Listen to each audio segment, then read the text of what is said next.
There is a moment recorded in the Gospel of Matthew that most people read past without stopping. Jesus, hours from the cross, turns to his captors and says, "Do you think I cannot call on my Father, and he will at once put at his disposal more than 12 legions of angels?" 12 legions. By Roman count, that is 72,000 soldiers, roughly the entire active duty strength of the United States Marine Corps today. These were not symbolic reinforcements. These were warriors who had stood in the presence of God since before the first human breath was drawn. And by the end of this video, you'll understand what those angels were doing while Jesus was dying, and why the order God gave them was the most agonizing command in the history of creation. Have you ever read that verse and actually stopped to imagine what 72,000 angelic warriors, ready and waiting, would have looked like? Picture 10,000 legions assembled, actually assembled, ranked, armed, trembling with readiness, watching the Son of God being led through the streets of Jerusalem toward a hill called Golgotha. Jerusalem at Passover held perhaps 80,000 people, roughly the crowd that fills the University of Michigan's football stadium on a Saturday afternoon. Noise, heat, the smell of livestock and incense and unwashed crowds pressed together in the narrow streets. And moving through all of it, a man carrying a crossbeam toward his own execution, while beyond the visible world, an army that dwarfed every force in human history waited for a command that never came. The command, when it arrived, was 3 words: stand down, watch, obey. Hebrews 1:14 describes angels as ministering spirits, sent to serve, to protect, to intervene. It is what they were made for. Michael had fought Lucifer himself at the foundation of heaven's order. Gabriel had carried the announcement of Christ's birth into a dark stable in Bethlehem. Raphael, the healer. Uriel, the guardian of Eden. These were not passive observers. They were warriors with an unbroken record of intervention, parting seas, closing the mouths of lions, striking armies blind. And now the greatest warrior among them stood with a sword he was not permitted to draw. So here is the question worth holding. Why would God, who parted the Red Sea, who sent fire from heaven at Elijah's prayer, who destroyed the armies of Sennacherib in a single night, choose not to intervene at the one moment in all of history that mattered most? Think about what that restraint costs. Americans understand something about trained warriors ordered to hold their position. Soldiers at Arlington National Cemetery who stand their post through rain, through brutal summer heat, through personal grief, because the mission requires it. The tomb of the unknown soldier has been guarded without interruption since 1937. Not one missed watch. That is what disciplined faithfulness looks like at the human scale. Michael's restraint on Golgotha was that, multiplied beyond any comparison we have language for. In the books of 2 Peter and Jude, the fallen angels, those who had broken covenant with heaven, were held in chains, awaiting judgment. The contrast is searing. Those who rebelled were bound. Those who remained faithful were free to act, and forbidden. The obedient angels were bound more completely than the disobedient ones, because their chains were made of love and trust rather than consequence. Why do we not move? Imagine a younger angel, call him Azrael, turning to Michael in the assembled host. His voice not rebellious, but broken. The question of someone who believes in the mission and cannot understand why the mission requires this. We watch, Michael would have said.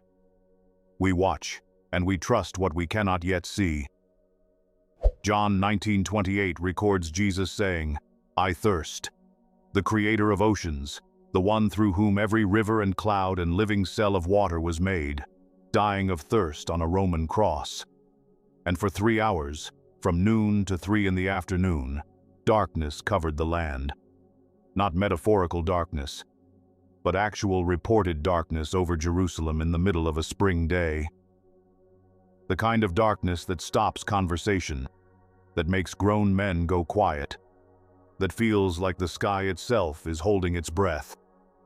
What was happening in that darkness defies language.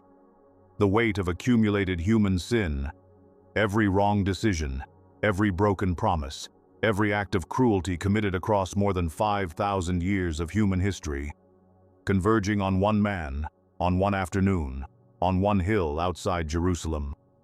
Theologians call it propitiation, but the word doesn't carry the weight of the reality. If you could gather every moment of darkness from every human life ever lived and compress it into 3 hours, that is the nearest we can come to describing what was happening on Golgotha.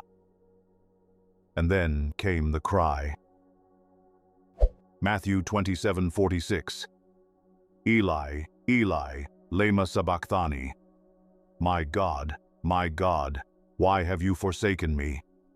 The Son crying out to the Father with the words of Psalm 22, written 1,000 years earlier, describing crucifixion in precise detail before the Romans had invented it as a method of execution.